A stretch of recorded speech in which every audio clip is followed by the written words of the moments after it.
Hello, Garland Nixon here, and Europe is so screwed. Let's talk.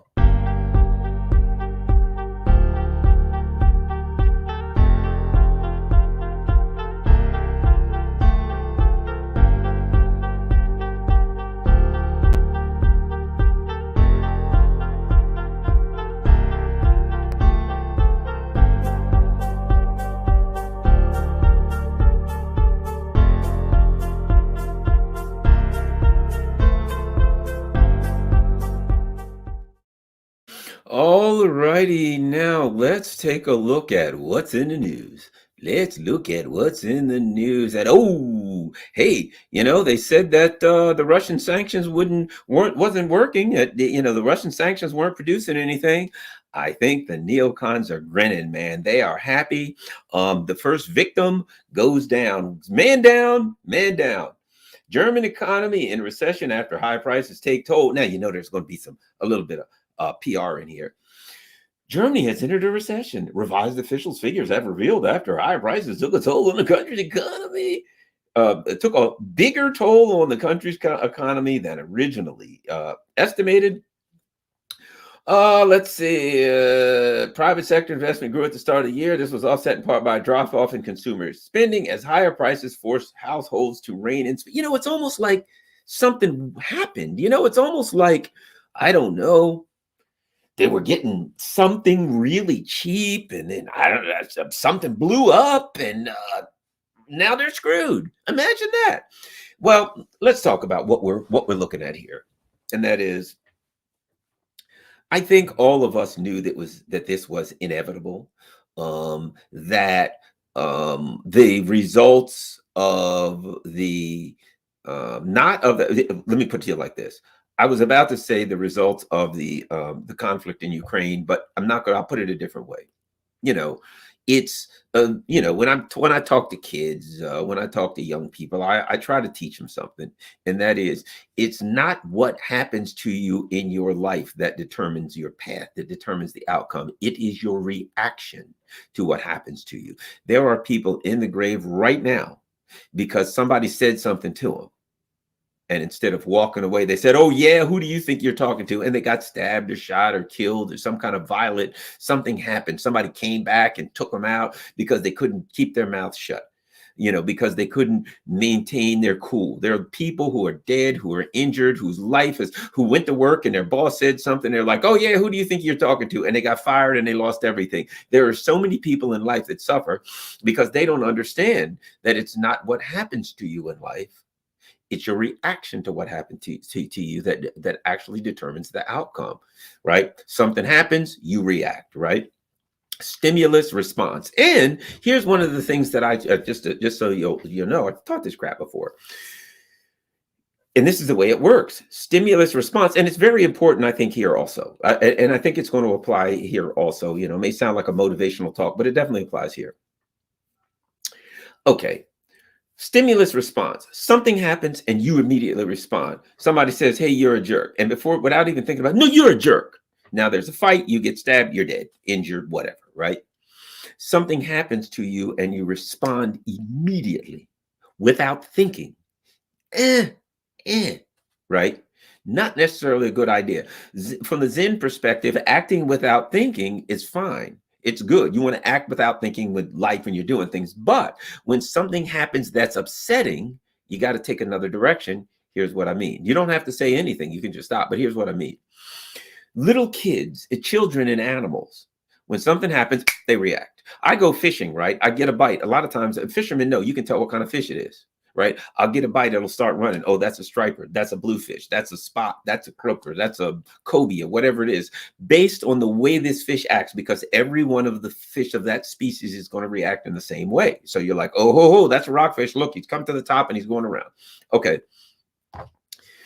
Humans don't have to do that.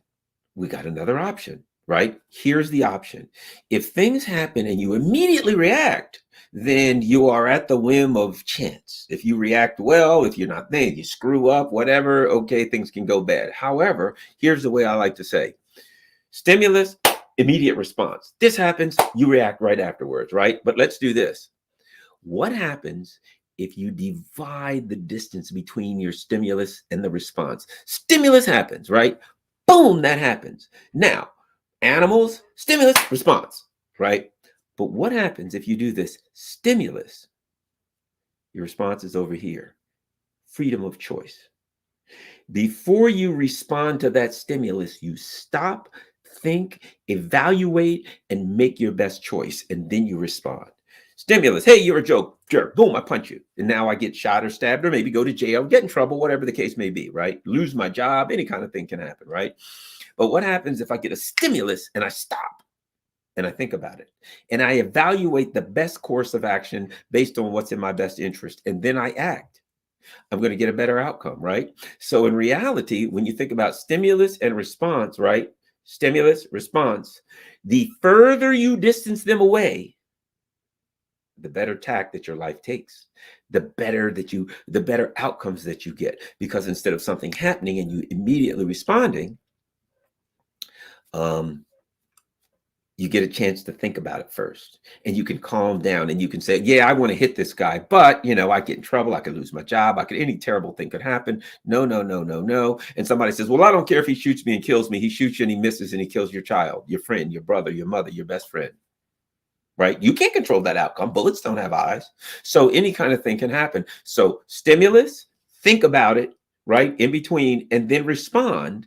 And a lot of times you'll have time to cool down. You'll have time to rethink what's my best option, blah, blah, blah, blah, blah, right? You want to buy something. Somebody says, hey, I'll sell it to you right now for $1,000. Oh my God, I've been one of those to take it. Hey, I'll sell it to you for $1,000. Wonder if I can get it cheaper. Let me think about this. Do I really want to spend $1,000? Do I really need, see what I mean? Do I really need that bad? I could use that money for other things. I could save it, whatever, right? And you think, tell you what, I'd like to get it, but 1,000's so high. I tell you what, if you'll sell it for 7, I'll buy it. If not, I'm not buying it. And the guy says, all right, I'll let it go for 7. You just got 3, or maybe he says, nah, and you're like, that's too much. And you go home and you made a good decision. You didn't waste your money. You didn't overspend, etc. Right? You stopped. You wanted it, but as soon as they said it's there, you didn't grab it. Stimulus response. Why do I say all of this? Imagine if you programmed your response. No matter what happened. They used to say this about George W. Bush. George W. Bush decides what he's going to do on Monday. George W. Bush decides what he's going to go do on Wednesday. I don't care what happens on Tuesday. That's what he's going to do, right? Well, that's a bad way to be. So what happened here? The neocons in the U.S. planned this out, right? Here's what we're going to do.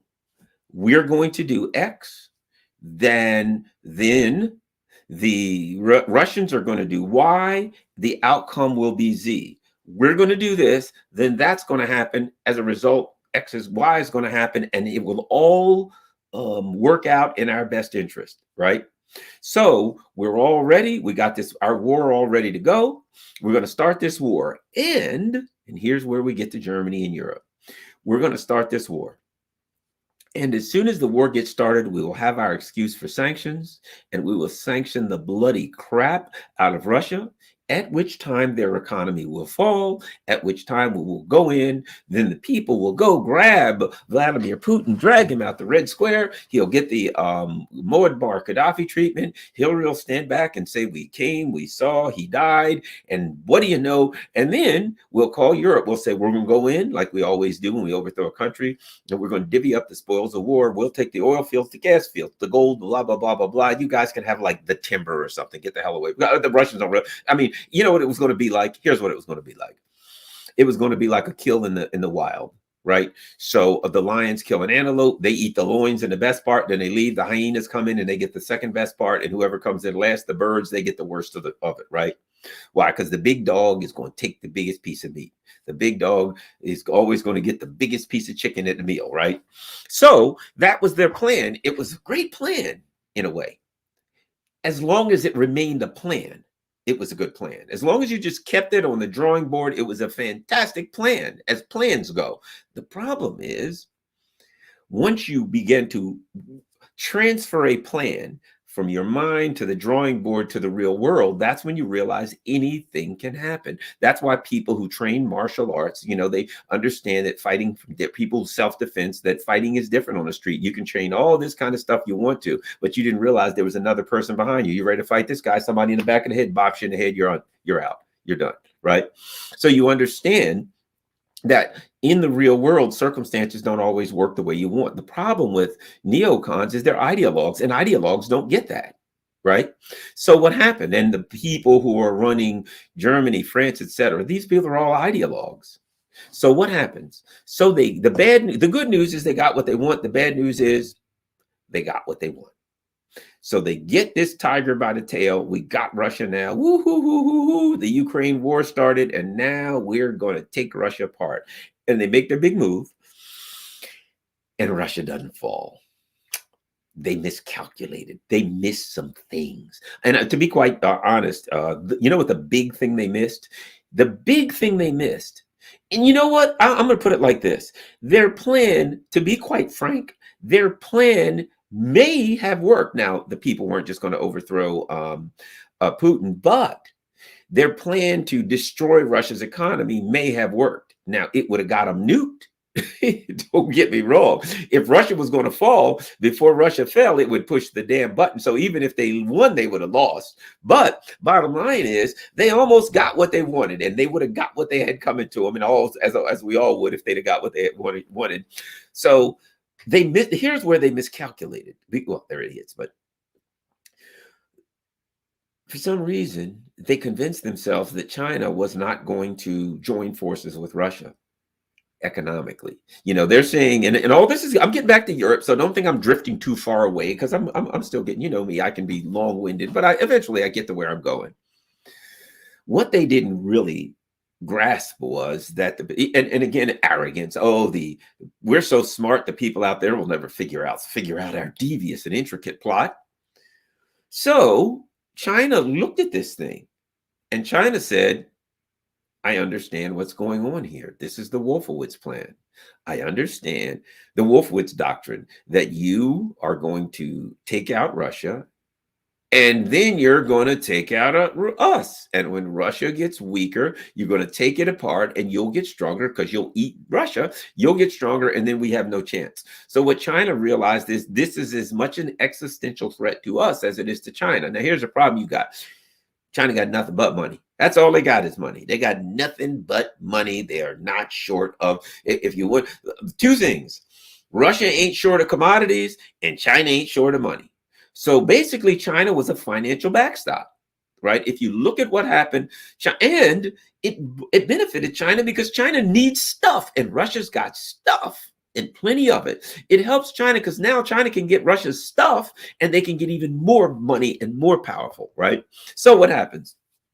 U.S. does what they got to do, and they come in and they throw the most brutal, vicious sanctions at Russia, and sit back and wait for Russia to fall. And in comes China as an economic backstop. And China basically comes in and says, I don't care what we have to spend. This is an existential threat to us. We will prop Russia up financially. Let me tell you something. China is buying stuff with Russia, and it works out well because they need stuff. If they didn't have stuff to sell them, China would give them the money. China would say, what do you need? $1 trillion? Here you go. Why? Because it's existential to China. China would do whatever they have to do because they know that if Russia falls, they are next. So really, China is already at war. It is, for China, a proxy war also. It just so happens that Russia ain't Nazis. But, it's a proxy war for China.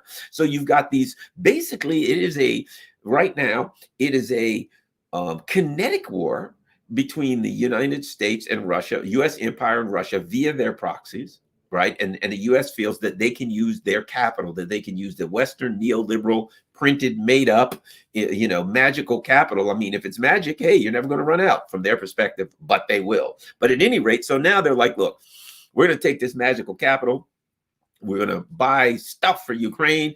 And we got so much money that we can turn it into what we need to take Russia out. We got so much money. We'll take Russia out with our money. Right. China's like, yeah, we got enough to hold you off. We'll take care of them. And Russia actually, it works out. See, here's the thing. The U.S. empire is just saying, we're going to buy stuff and we're going to buy war material and give it to the Nazis, and then they can fight. They can fight Russia with it. But remember, one of the worst investments you can make is in war material, because if you build a bomb, you can blow it up or you can store it. There ain't a whole lot of other things to do with the bomb. It does not come back and benefit your economy anymore. Where China's saying we're going to buy stuff from Russia, we're going to buy we're going to buy gas and oil and you name it. We're buying whatever they got. We're buying it. Titanium, lumber, coal, you name it. We're buying it. So while the West is investing money in the proxy war, investing neoliberal capital in the proxy war, they're invested it in the worst possible thing they can, which is war material, which you either store it or you blow it up. Now, in this case, they did both. They stored it. And I don't know if you saw that big mushroom cloud in Western Ukraine. The Russians blew it up. Here you go. Here's 500 million. Think about this. The U.S. and empire spends 500 million, as I understand it, $500 million on weapons. They store it in Ukraine, and the Russians send a volley of missiles in and blow it to hell, right? 500 million gone. When the Chinese spend $500 million in gas and oil, they run their industry with it. That money turns into a valuable commodity. So they get to help, but they get to benefit Russia because they're propping Russia up financially. But it's not a welfare deal. They actually get something that helps their economy. Now, guess what? They're building things and selling things. China just passed Japan as the #1 exporter of vehicles. They're building and exporting more vehicles, more than Japan. Why is that?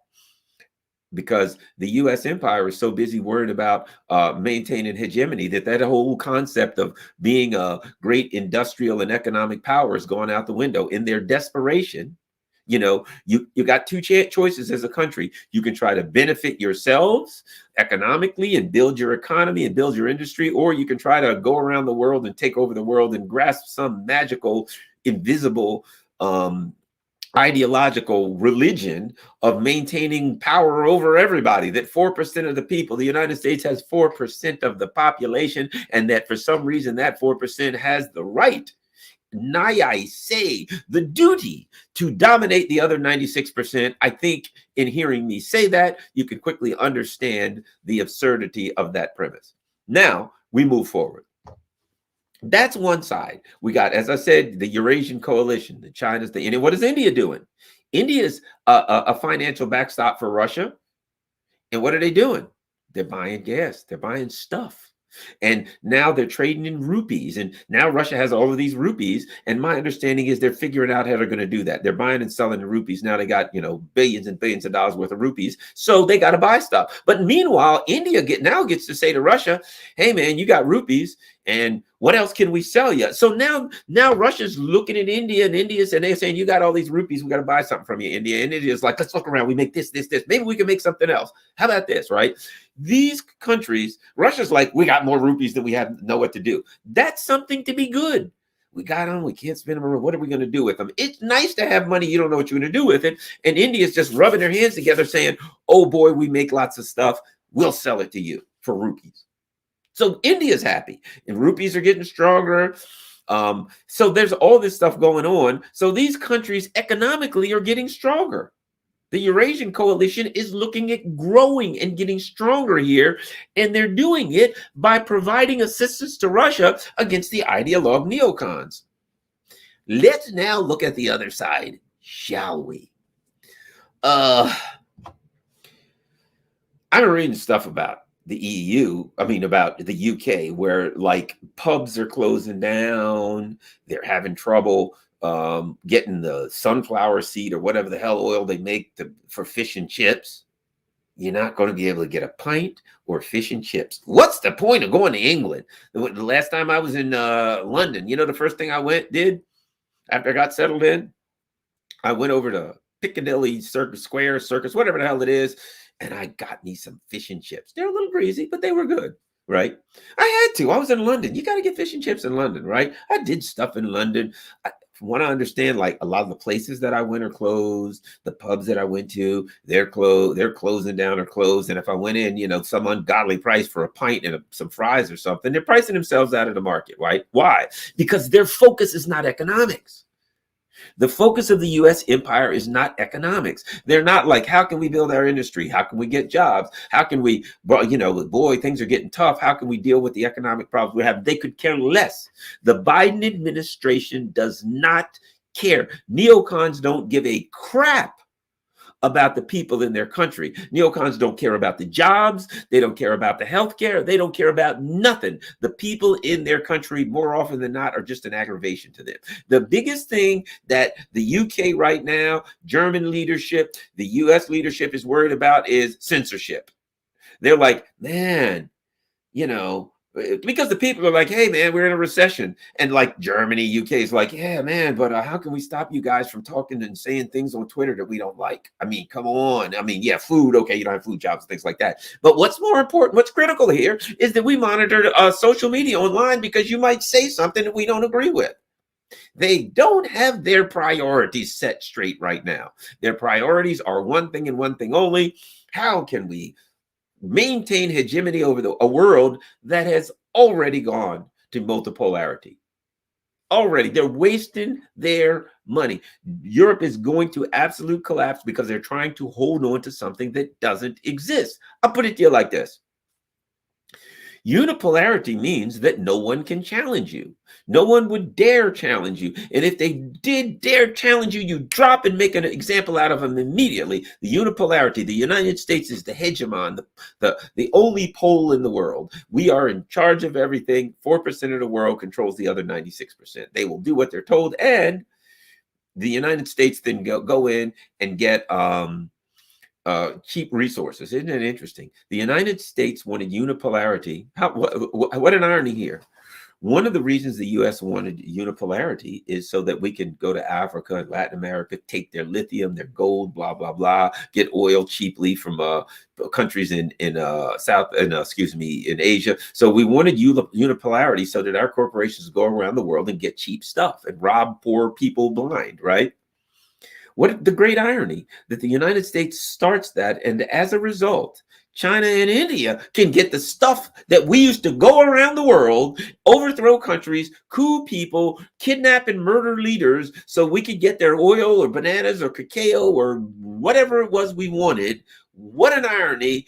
And now, because we are trying to hold on to that, because we're trying to maintain a world where we can take anything from anybody we want and our corporations can run with cheap stuff, because we're trying to hold on to it, we lose it, we forfeit it, we squeezed it so hard we killed it. And now India and China are the ones getting cheap stuff. And we did it using coercion. And they're doing it simply as part of their coalition. They're doing it to support their people, to support their group, which is Russia. How interesting is that? That is, you talk about a Zen story waiting to happen. You try to hold on to something so tight that you lose it. And you give it to the person that you have determined is your enemy. You try to hold on to it so tight, you lose it, and then your enemies get what it is you're trying to get. Here's the difference. You're trying to use violence and coercion and threats and economic sanctions to get it. They simply said, hey, man, can you help a brother out? That's all. Like, Russia's over there, the U.S. is attacking them, and they're like, India, China, yeah, can you help a brother out? And India, China's like, well, number one, if we don't help a brother out, they're coming after us next. And number two, did you say cheap oil? Did somebody say cheap oil? Count me in. Cheap oil it is, right? Who ain't going to do that? Who ain't going to do that? Hey, everybody, free beer. Free beer? Yeah, look, all my friends, if you said free beer, you get trampled to death. You would not live another second if you said free beer.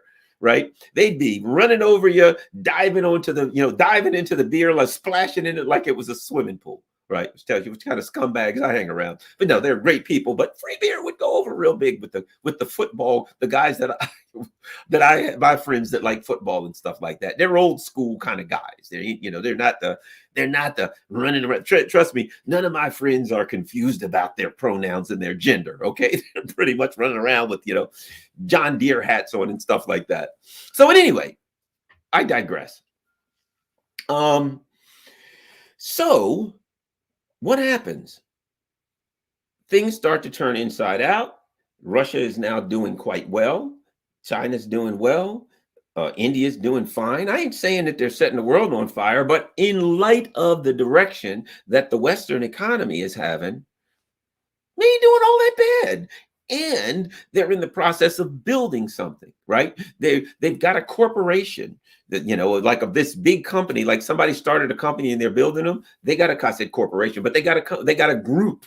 They got bricks. They got these SCO. They've got things that they're doing. They're getting stronger. They're bringing more people into their coalition. They're getting more money. They're opening banks. They're starting new currencies, right? They're rocking and rolling. They are making things happen. They are, moving and shaking, right?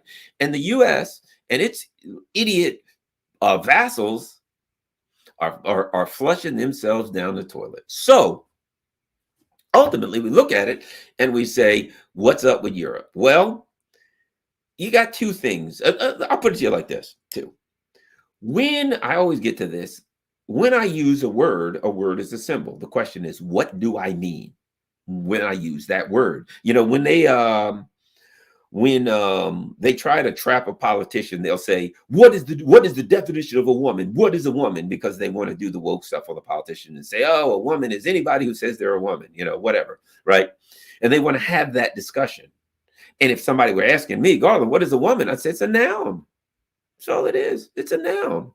No, but can you tell me what is a woman? It is a noun.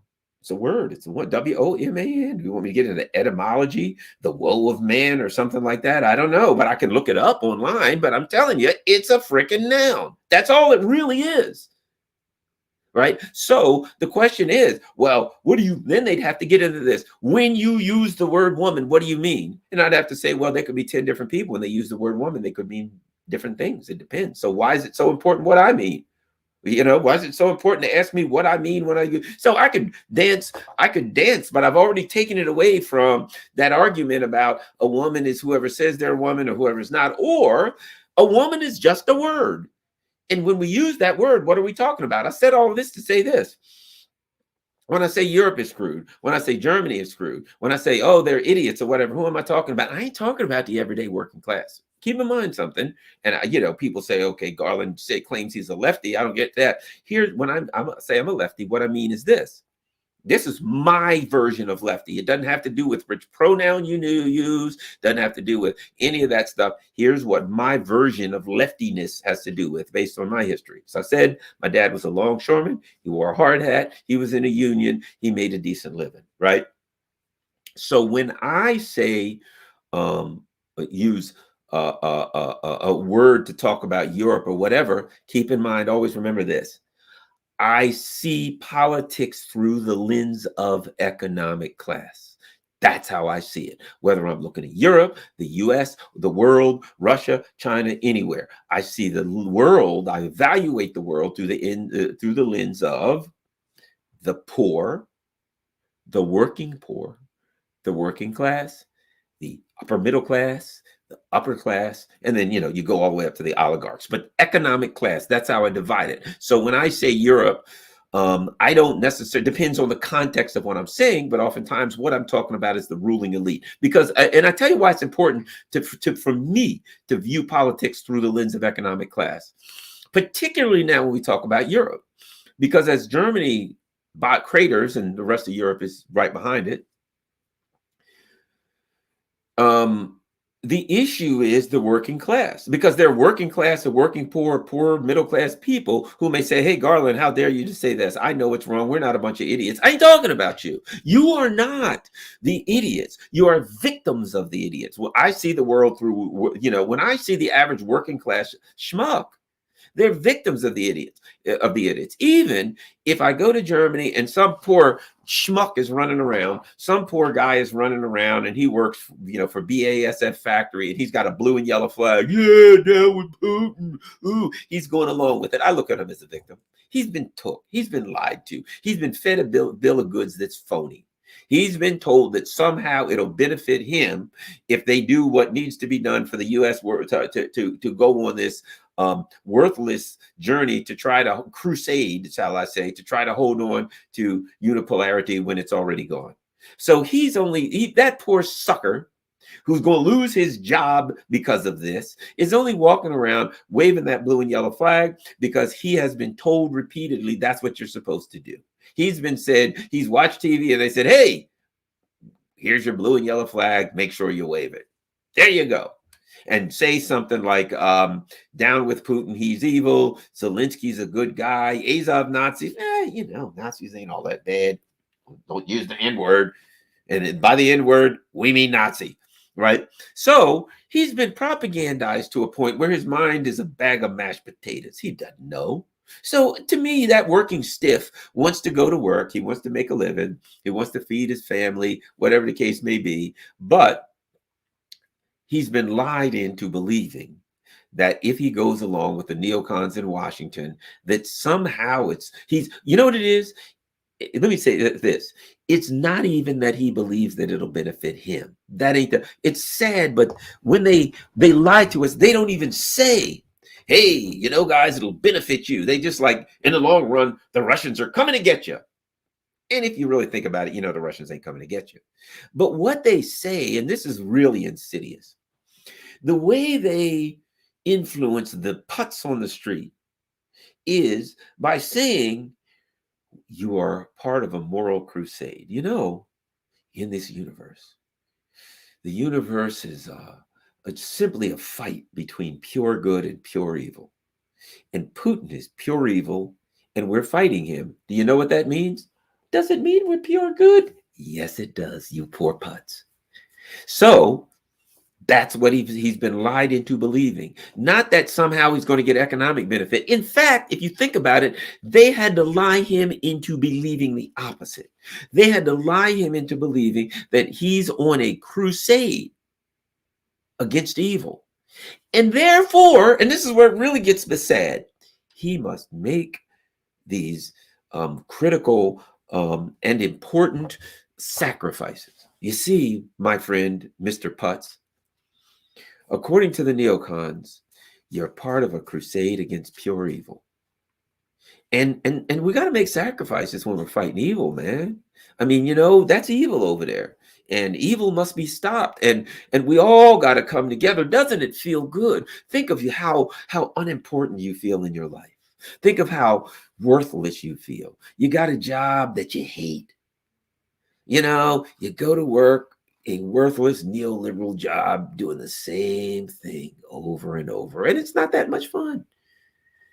And you come home and you can barely make ends meet. And you're saying to yourself, why do I do all of this? Should I just end it all now? And the neocons got to answer, no, we have an answer for you. You, sir, can come together and fight against evil. You can be part of the universe's fight where pure good destroys pure evil. Don't you want to do that? And poor Mr. Putz says, yeah, sure do. That's what we thought, Mr. Putz. And so now understand something. You may lose your job. Your kids probably get educated. Your entire way of life wiped out. But somewhere down the line, you'll get a good feeling inside. Because you'll know that you fought against pure good and you were pure good fighting against pure evil. Doesn't that feel good? And poor old Mr. Putz says, man, that feels great when he first starts, because he hadn't lost it all yet. Oh, by the way, Mr. Putz, as a representation of the pure good you're fighting for, you're supporting, you're standing with, we have this blue and yellow flag for you to carry. And you can put it outside your window and you can say, God bless Zelensky. Every morning, get up and face Ukraine and say, God bless dear Zelensky. Don't you want to do that, Mr. Putz? Yes, because I'm fighting pure evil, and which means that I'm pure good by default, right? So he waves his flag because he doesn't feel anything yet. And now the hammer's starting to fall. And now the inevitability is of the misery that he was going to face has come upon him. You know what it's like? It's like somebody says to you, hey, Thursday, I need you to help me. I don't know, whatever. Change the transmission. And you don't really, you're like, man, I don't know why you ask me to do stuff. But it's Thursday. So today's only Monday. And you say, yeah, because you don't think about what Thursday's going to be, right? You're like, yeah, sure, I'll help you change the transmission Thursday. Good idea.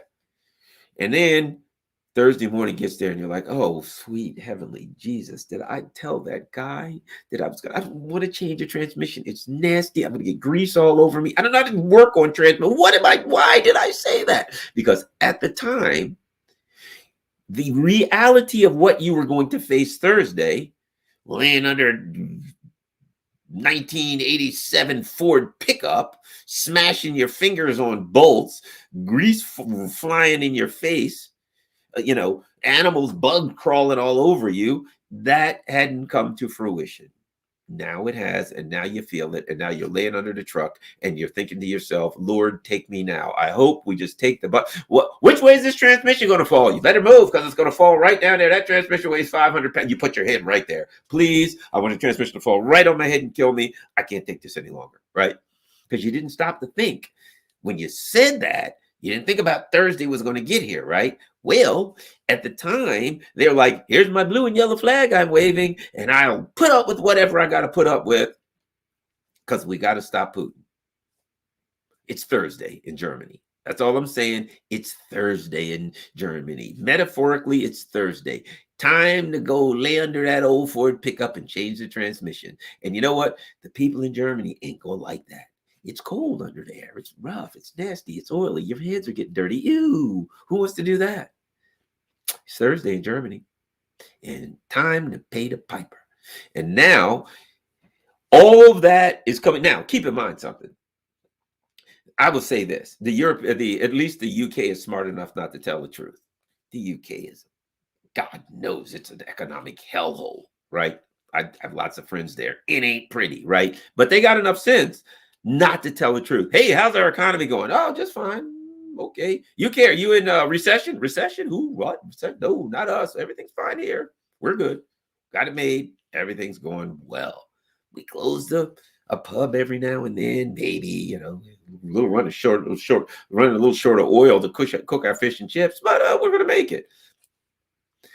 So they're wise enough to keep their mouth shut and not telling people the truth. In Germany, they're like, hey, well, Germans are. Hey, guess what? We're in a recession. And now I think what they're going to see is it's bad enough when you feel something, but when somebody tells you, you can no longer deny it. There is no denial right now. The Germans followed the U.S. neocons right the hell off a cliff. And they were standing on the edge. And I'm talking about Nord Stream now. I do too many metaphors, but it's who I am. You got to live with it. So they're standing on the edge of the cliff, and they reach back for the neocons and say, I'm falling. And their hand goes out. Grab my hand, please. And the neocons go, doink, and push them. Because that's how neocons do.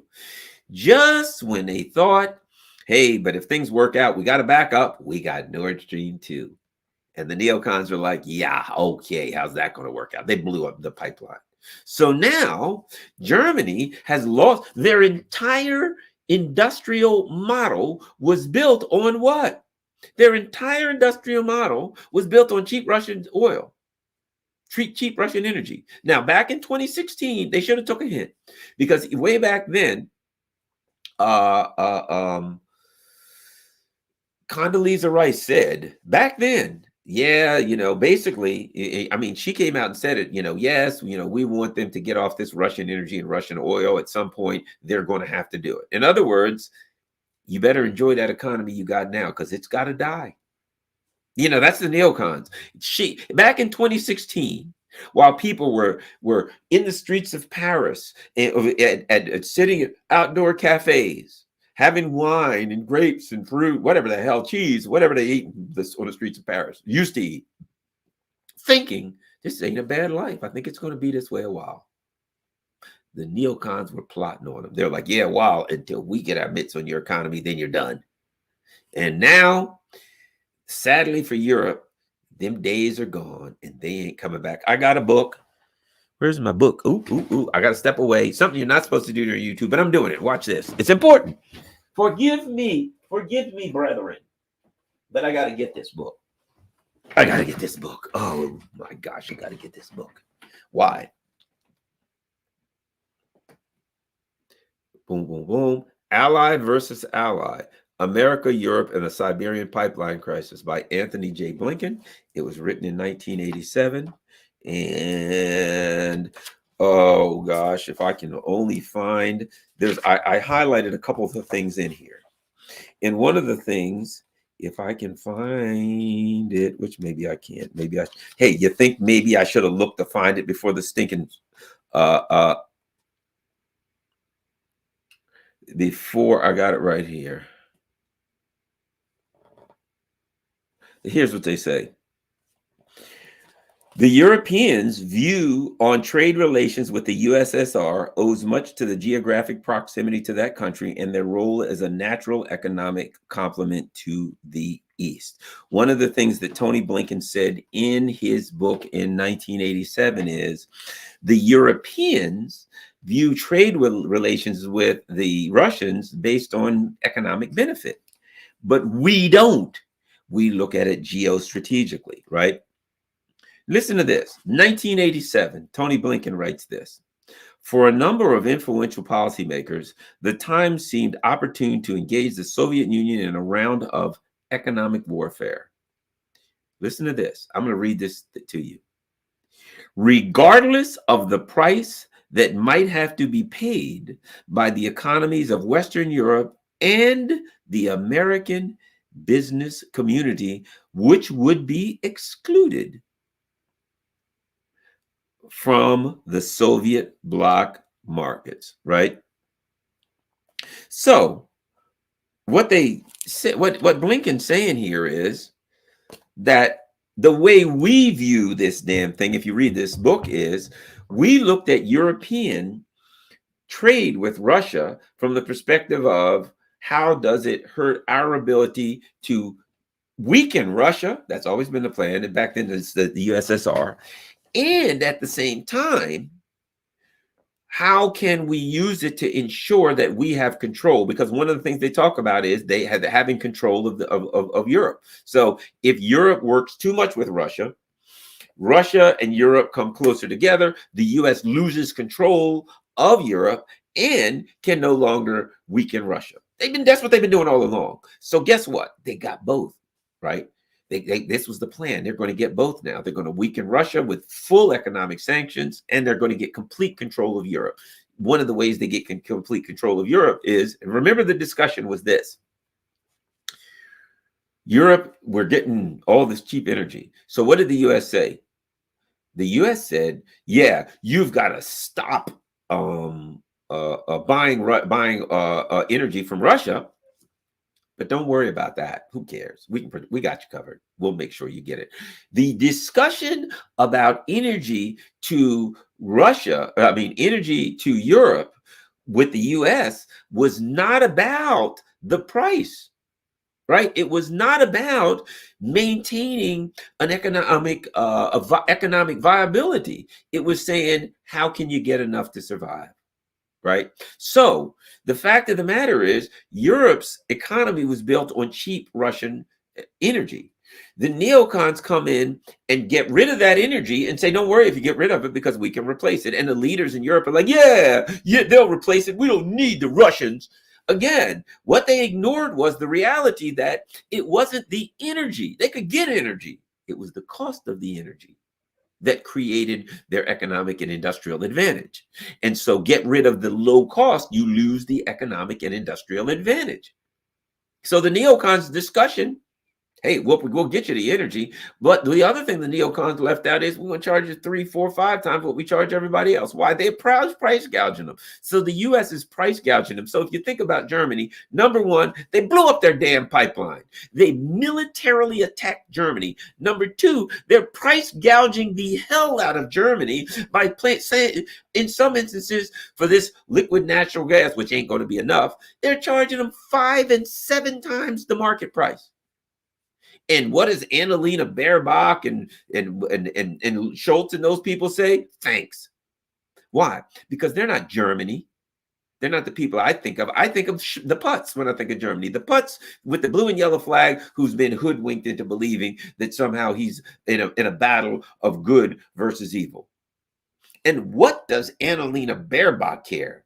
You think she's going to struggle? You think she's not getting a meal? You think she's worried about turning her heat down?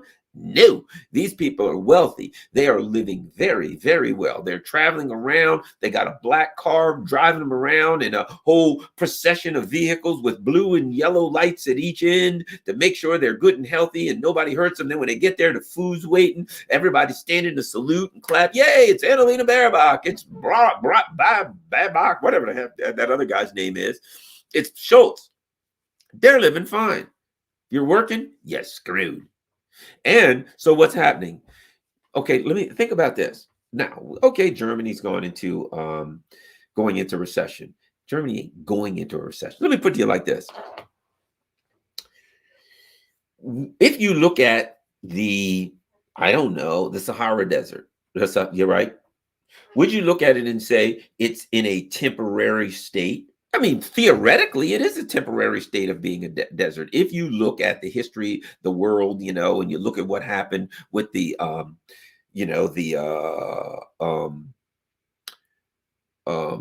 continents, you see how they fit together like a puzzle. It looks like they were all at one time. The theories are they were all at one time. They broke up, they drifted apart. The continentals are kind of floating on it. Continents are floating and they move and stuff like that. And they were apart together and they moved apart and all this kind of stuff, right?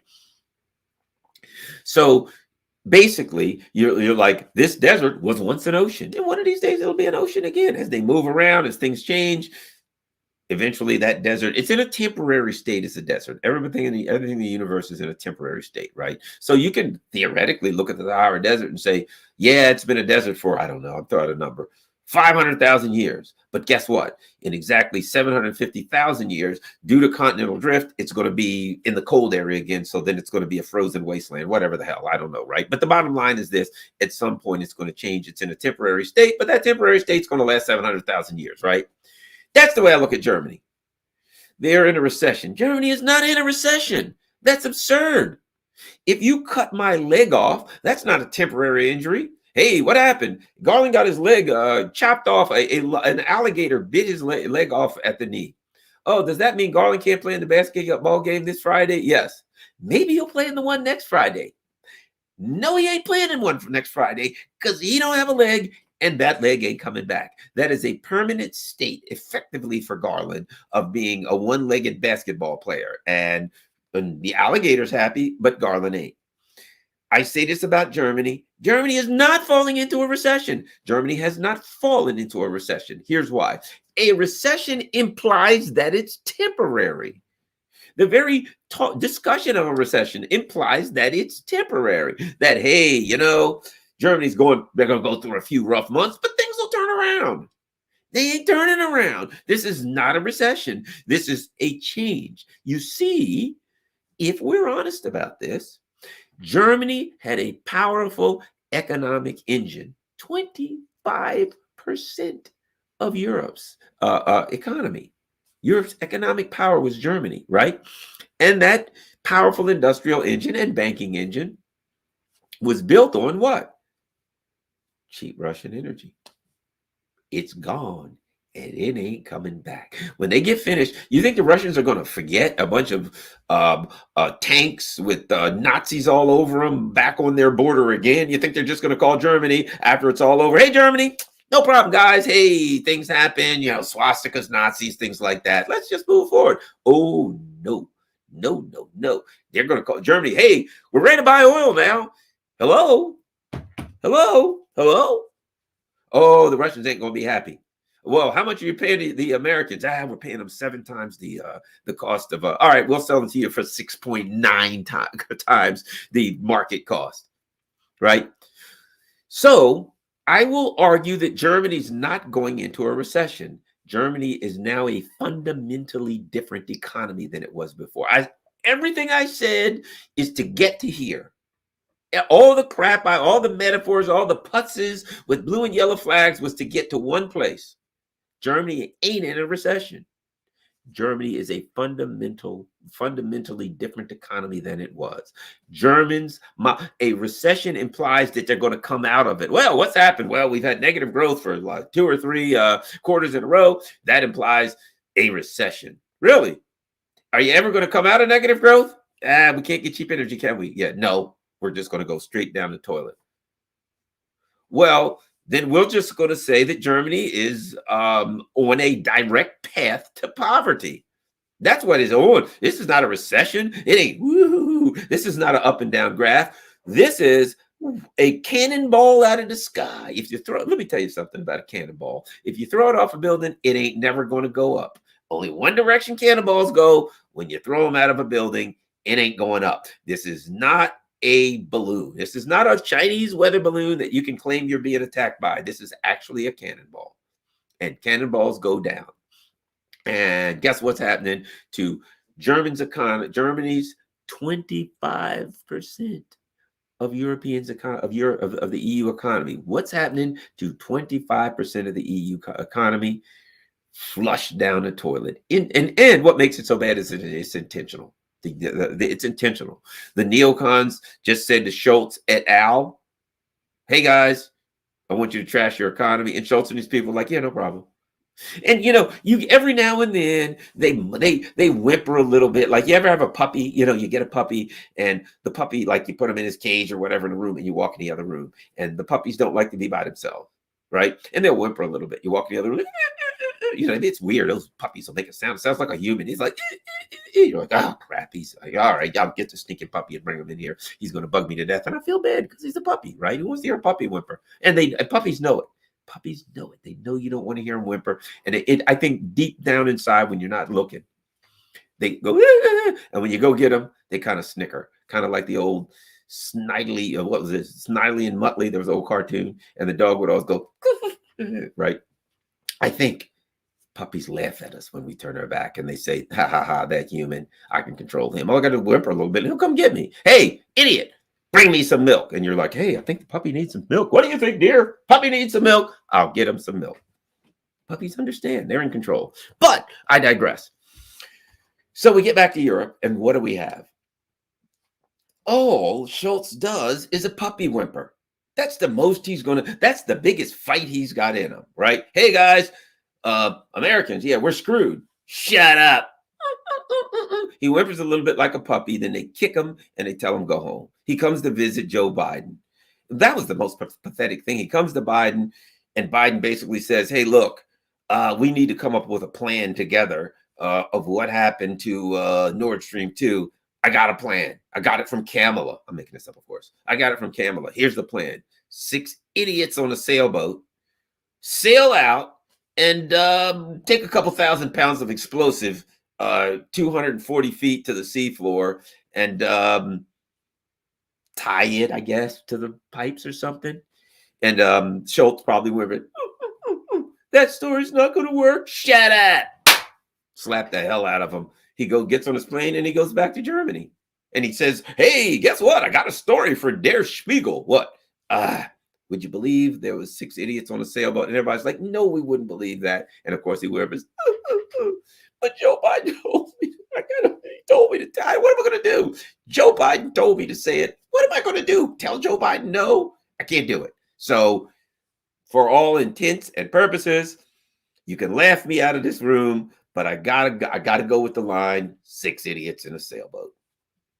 That tells you about all you need to know about the leadership of Germany is that they had the gall to look at their people in the face and say, yeah, it's all about 6 idiots in a sailboat. That's why our economy's gone. That's why our industry's gone. That's why our industry is going to go to hell, and we're going to take the rest of Europe with us. If 25% of Europe falls into recession, permanent poverty, we'll call it, what do you think's going to happen to the other 75%? Huh?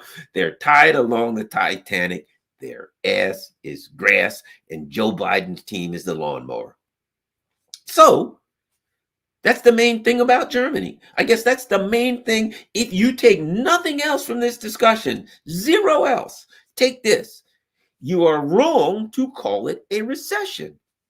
You know, it's not the doctor says, hey, you got 6 months to live. That ain't a temporary illness, my friend. How do you doing? I got a little something. No, you don't have a little something. You got 6 months to live.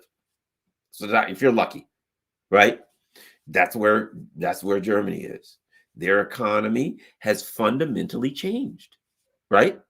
If your economy is based on on cheap energy, and you stop getting that energy, and your energy now costs 5 to 7 times what it did before, even if it costs 2 to 3 times what it did before, it don't matter.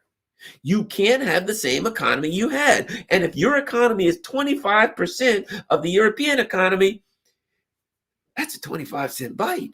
The rest of the European economy ain't going to do well. It's going to follow. I would argue the difference between Germany, and a bunch of other countries is they're too stupid to lie. I mean, it's the German way. You know what I mean? I mean, that's like, okay, where's our economy? We've dropped 0.3%. So that means it is a recession. They're just going to be kind of honest about that. They're going to be precise. Well, actually, it's 0.32756%. No, it's over. It's over. When it comes to Europe, when the German economy catches a cold, you know the rest of it, right? When they sneeze, the rest of the EU catches a cold. And here's the problem.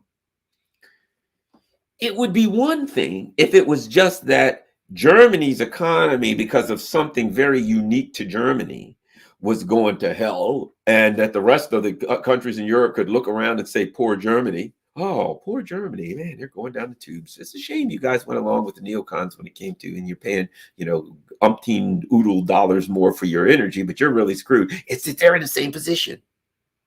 Italy, how do you think, France, Renault, Lamborghinis in Italy, on and on and on. All of these companies around Europe, right? Other countries are in the same boat.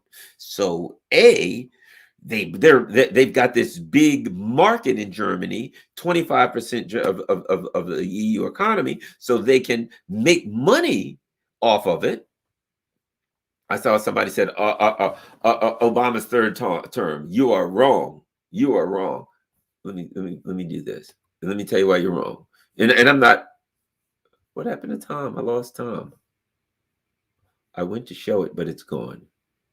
Okay, my dear friend Tom, love you, but you're wrong. He said this is Obama's third term. He's wrong. This is George W. Bush's fourth term. You could even say this is Bill Clinton's fifth term. It doesn't matter who you go to. Why? Because if you say Obama's third term, Bush's fourth term, whatever the case, you're saying the same thing. What you're saying is this.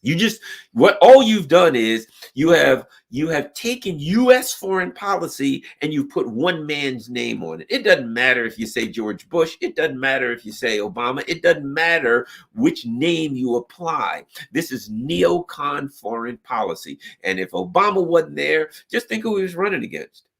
He was running against John McCain. How the hell do you think that would have worked out? We'd have been worse off. Right. And we weren't that well off, and we'd have been even worse because he was an absolute maniac. Right.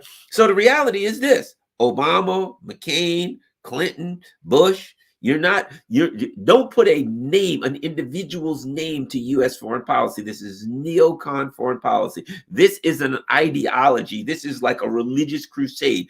They'll find somebody to put in there. Obama, whoever the hell. Right. And they'll find somebody to make sure they don't get in there because it's somebody who they feel won't want to execute the policy, and then they'll have to kill them. Right. So I understand what you're saying. It's Obama's, because Obama, what happens is we take any of these neocons that we don't like, and we just say, I hate Obama, so it's him. I hate Bush, it's him. I hate Biden, it's him. It ain't no him. It don't matter which one of it is. This is an ideology, and that's what they're driving. That's the driving force behind this thing, the Wolfowitz doctrine. Look, Victoria Nuland was Dick Cheney's assistant, but in the Obama administration, she was Hillary Clinton's assistant. But under the Biden administration, She's Tony Blinken's assistant. They got nothing to do with Obama. She was there before Obama, and she's there after Obama left, and she is a fruitcake. And her husband and his people are monsters of the highest order, the most dangerous people who have ever lived. And she was there before Obama, and she was there after he left. So to put this on Obama or anybody, they are all stewards of an ideology. That's all they are. To some extent, they're stewards of an ideology. But now, as I will kind of finish up by saying that the question now is how soon. And last winter, the European countries kind of made out okay because it was very warm. And so two things happened. Number one, it was warm. Number two, prior to the winter, they were able to stock up on Russian oil and Russian gas and all that kind of stuff. So prior to the winter, they stocked up on plenty. And then the winter came and they had lots of Russian oil and gas, but they said, if it's cold, we're going to have a problem. We might not make it through the winter, but it wasn't. So they were okay. And they made it through. And now summer comes, but they can't stock up on Russian oil and gas anymore. And they're going to burn what they got. The winter's coming. And you think they got problems now? Because lots of things are going. Number one, they're running out of ammo and things like that to give to Ukraine. And they're running out of energy. And it doesn't look like the U.S. is going to be able to, even at any price, provide the quantity they need. Qatar, they're like, hey, we can't give you enough gas. We already got customers all over the place. So going into next winter, let's start with Germany.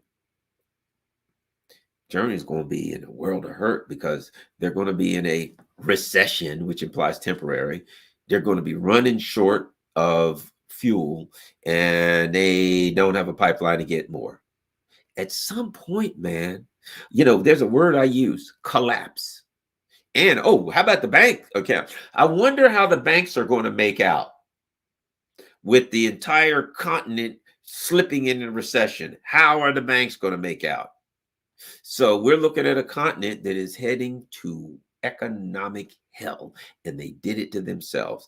And at some point, I suspect there'll be violence. I suspect desperation will create a violent time. And the United States, we could see bad times because violence, whatever, because I saw a poll the other day that says 70% of Americans believe that the intelligence agencies will interfere in the 2024 election. And here's my question. How stupid could the other 30% be? How stupid could they be? They're just, people who, what it is? If we were honest about that poll, here's what you'd find out. 30% of Americans believe that the U.S. intelligence agencies will interfere in the 2024 elections. The other 30% know they will, but they don't care because they believe that the intelligence agencies will interfere on their behalf. That's the truth about that other 30%. That other 30% are not like, oh no, intelligence agencies, no, you kidding me? They're pristine. These people are of the highest moral character. There's no possible way. No, they don't believe that. What they think is, yeah, they got to get Trump. The CIA and the FBI got to get Trump. They don't care. That other 30% wants the intelligence agencies to interfere on their behalf. Whether it's Trump or Bernie or RFK or whoever they don't like, whoever it is, it doesn't matter who it could be me. You got that right here, see? It could be me.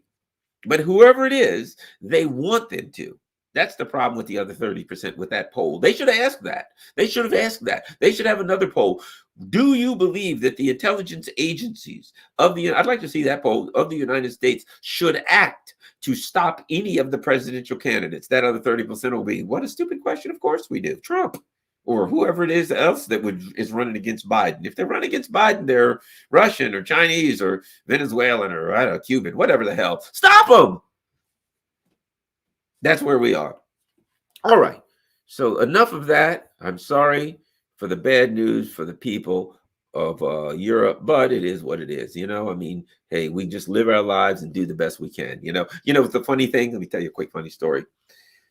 being a bit of a hypochondriac that I am. I'm sure there are people out there, people that know. I mean, I'm so bad of a hypochondriac. Yeah, I'll tell you that literally, if I hear somebody talk about the symptoms of a disease that they have, I'll like start experiencing those symptoms. Is there anybody else out there like that? I guarantee you there's people in the chat like, yeah, I'm kind of be like that, right? I had a friend, and it was, as people know, I used to be on the national board of directors for the ACLU. And I had a buddy of mine who was on the board before I realized that the ACLU was a ungodly hellhole, neoliberal to the max. But I had a buddy of mine who was experiencing a really wonderful, wonderful friend. And sadly, he had gotten dementia and Alzheimer's, whatever. And so we were friends. So every couple months when we'd go to, we met in different parts of the country. We're in New Mexico 1 month, the next month we're in New Orleans, whatever the hell, right? And he and I would always hang out and go for a walk and just chat in the evening, things like that. And maybe smoke a joint, who knows, depends on what state. And lo and behold, he started telling me the symptoms. He said, I have this and I can't remember this. And, I'm okay, but in the evening, this. And we tell me the symptoms, right? Needless to say, do I tell you what happened? I started feeling like I was forgetting things and like hearing voices and things like that. That's what we hypochondriacs do. If you tell us about your symptoms, we start experiencing them, right? And so, needless to say, I'm just telling you a quick story of my life, whatever the hell, something going on with me, because why not? So the other day, it's my yearly physical. So I go there and I'm like, and the real, really only one reason I wanted my physical, I work out, I exercise, all this kind of stuff. I eat well. And so I figured I'm good, but then if I'm not, at least I'll be the healthiest man in the graveyard, right? But it's like being a man who's a grown guy and, middle-aged, upper middle-aged, old as the hills, whatever you want to call me, prostate cancer, right? So every year, if you're a guy, guys know you take this blood test and they give you your PSAs, right? And that gives you a number and you can see whether or not you're on the road to prostate cancer, right? So every year I take that because I know too many people that had it. It scares me. I'm like, I want prostate cancer. Got to see what I got, right? So I take the test. Come back this morning, I go online and I search, hooray, my results are in. And I go down the results and everything, phosphate levels, HDL, all this stuff. I didn't know what it means, right? Phosphate, I don't know anything about it. I thought that's used to wash clothes, right? Phosphate levels, blah, blah, blah. Nothing. Everything was there. The one thing I wanted was the only one that wasn't there. So I sent a note to my doctor. I'm like, and I said that, I'm like, the only reason I came here was to get my PSA. And now I get the results, no PSA. I'm like, you're scaring me. Is it so bad that you're like, well, we better not actually email this to him or put him up online because he'll panic if he sees how bad it is. We better call him in person. And so of course, then I got myself thinking that, oh my God, that's how bad it is. They wouldn't even put it online. They thought I'd panic. They probably figured I'd look at the number, kill myself instantly. So I got to check with them because the bad news is, geez, I have to go online and tell everybody, hey, ain't going to be doing videos much longer because I'm out of here, right? So I send this message to my doctor and they send me the message back. Nah, the numbers are great. Here's your numbers, blah, blah, blah, 0.7 or 0.07 or whatever the hell it is, right? Hey, the numbers are great. Don't worry about it. You're good. For some reason, they just didn't put it in there. I don't know why. The only one I wanted and I'm a hypochondriac. That ain't a good plan. But I guess they're just pushing my button. The universe was just pushing my button saying, let's elbow Garland a little every now and then. It's like the universe is like, which one of those numbers do you want? Hey, I'd like to know my PSA. Thanks a lot. Hey, leave the PSA out. Let's get a good laugh. The universe was just snickering at me. Look at this clown jumping around. We pushed his buttons. Well, I'm still here. Bad news for you guys. I ain't going nowhere. And then as soon as I say that, like, hey, I ain't going nowhere. And then like a hypersonic missile drops on the house. Well, let's hope that doesn't happen. All right. Now, what I've got to do now, and this is critical. Oh, Lucky Naya says, thank you for your work with hearts and everything. Naya, I know someone who is Eritrean named Niyat, N-Y-A-T. Absolutely beautiful. I don't know if you know this. The most beautiful Eritrean women. Absolutely drop dead gorgeous. Eritrean women, really, really beautiful. Yeah, Eritrean, Ethiopian women, beautiful people. All right, so let's go. Eon Moon super sticker. Thanks a lot. New Zealand. Oh my God, he's a Kiwi. All right, let's keep going. We're looking at the super chats and we're going to get some good questions. Thank you, Mellow Yellow. Mellow Yellow. Is that actually a picture? I don't know. Wow. You never know. You see these pictures and you're like, I wonder if that's the person or not. Mellow Yellow. Oh. Windy Sheets. Super sticker. I knew a Windy. I dated many years of Windy. She was like 6 foot tall, she was like 6'1" or something crazy. Stand tall. Thanks a lot. Stand tall. Stand tall. Oh, no questions today, but that's okay. JF, thanks a lot, JF. We're continuing. We're looking. Somebody might have a question. I really appreciate it. People are really. All right. Okay. Christopher Dobby says, synthesize Simon Michel work into your analysis. Well, no. Simon Michaud, so I guess it's going to be real hard for me to synthesize that into my analysis. But maybe I need to look up Simon Michaud, Baudrillard. I know. Ralph, thanks a lot, Ralph. How about we go with JG Alt 1776. We were buddies with the USSR until Stalin refused Marshall Plan aid, no debt slavery to the West, Cold War. Yes. All right, let's keep going. Thank you very much. Good, great. My friend moved to Germany from Costa Rica 2 years ago, and now she hates it there. From Costa Rica? I can imagine. Costa Rica's nice. I'm just saying. It's tropical. It's beautiful. To Germany. Okay, I can imagine, and particularly now. I can imagine you'd hate it, particularly now.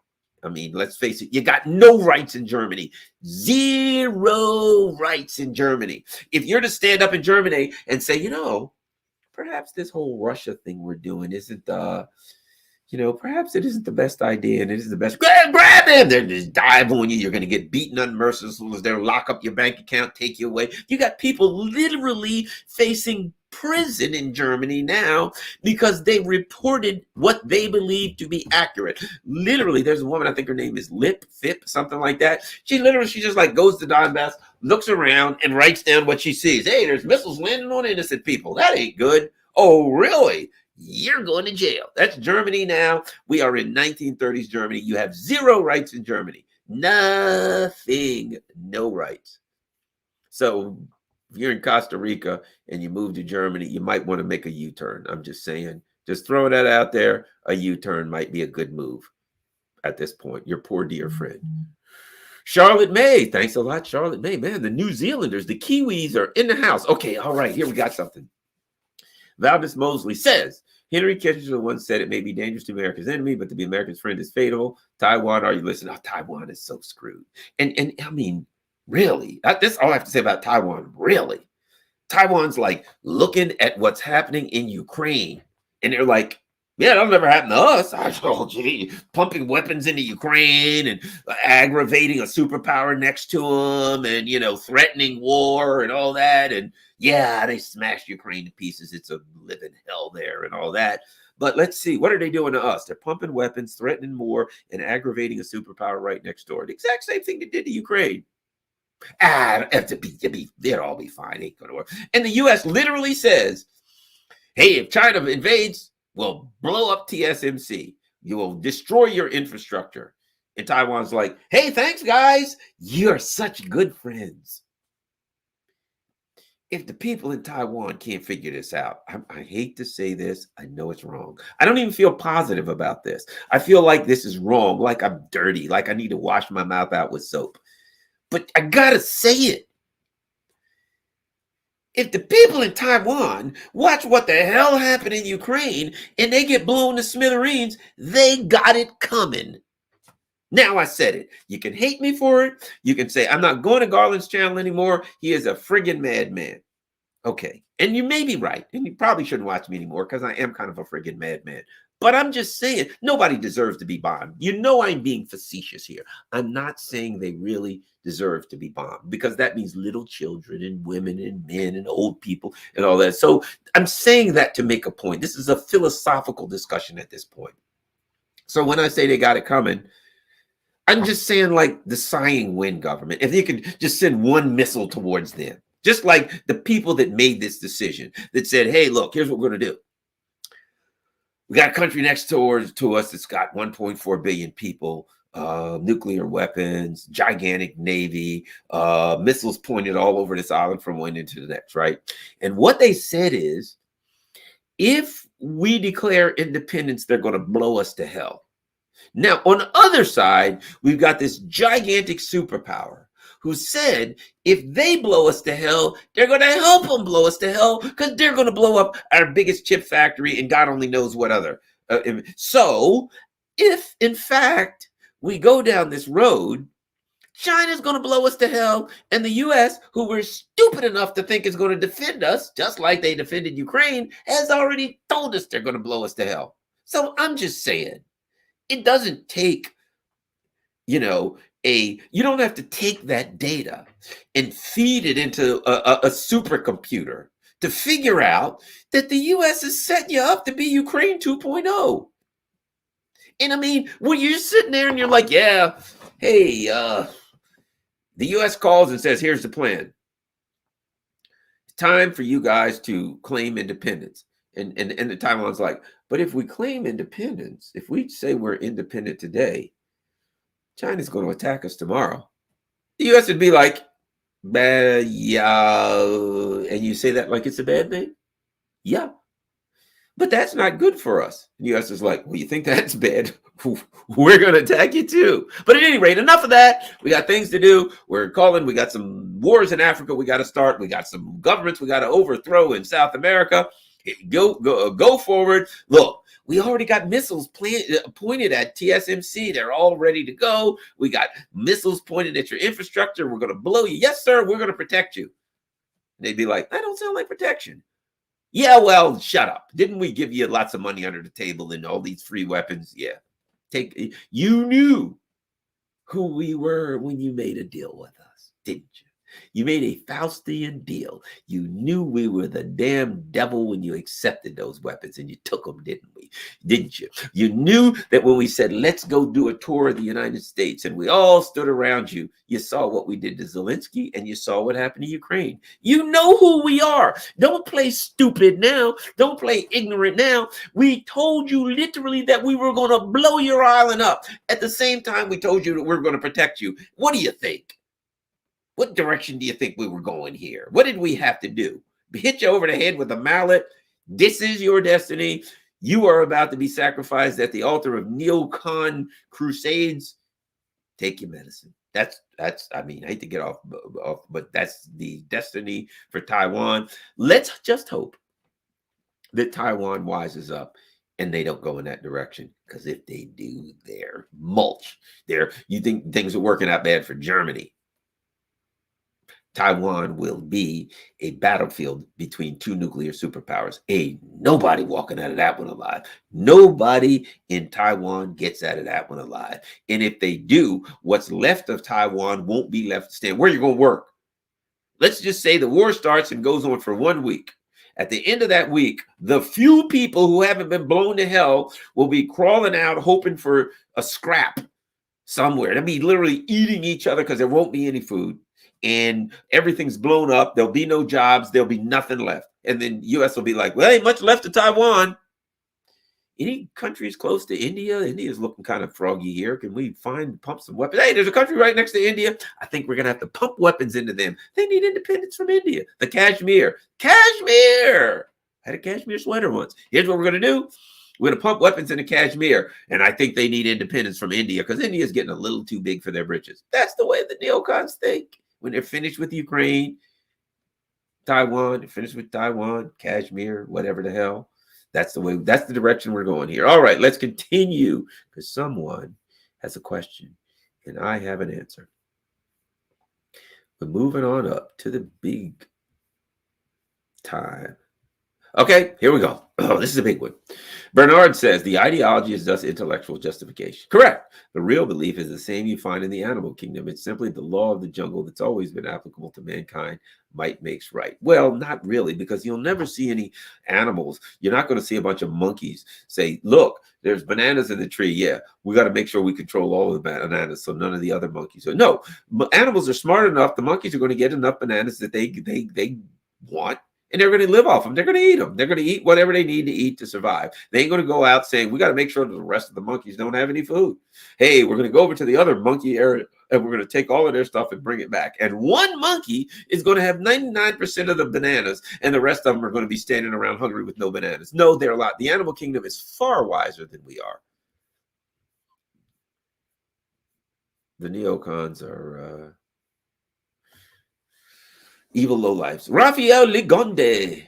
Gee, answer this question. All right. Why are we acting so stupidity? Why are we saying the things we are saying? The rest of the world is confused. I think the rest of the world isn't confused anymore. They understand evil when they see it. They understand evil when they say it. What they understand that the neocons do nothing but lie. They stand for nothing but lies, and all they're doing and trying to do is take everything and rule the world. The rest of the world now is very, very clear who the U.S. empire is, and they are not fooled. Thank God for the neocons, because the neocons have made it clear. All right, Raphael. All right. Next, we go to Golden Silence. And Golden Silence says, thanks for having a manual about Beta Mariam. You know what that means? It means by the hand of Mary. Beta, by the hand of Mary. The hand of Mary. Beta Mariam means by the hand of Mary. Happy Eritrean Independence Day to our honorary brother Garland. Be educated, be conscious, become organized, and fight and self-reliance. EPLF. There we go. God bless Eritrea. What a wonderful country.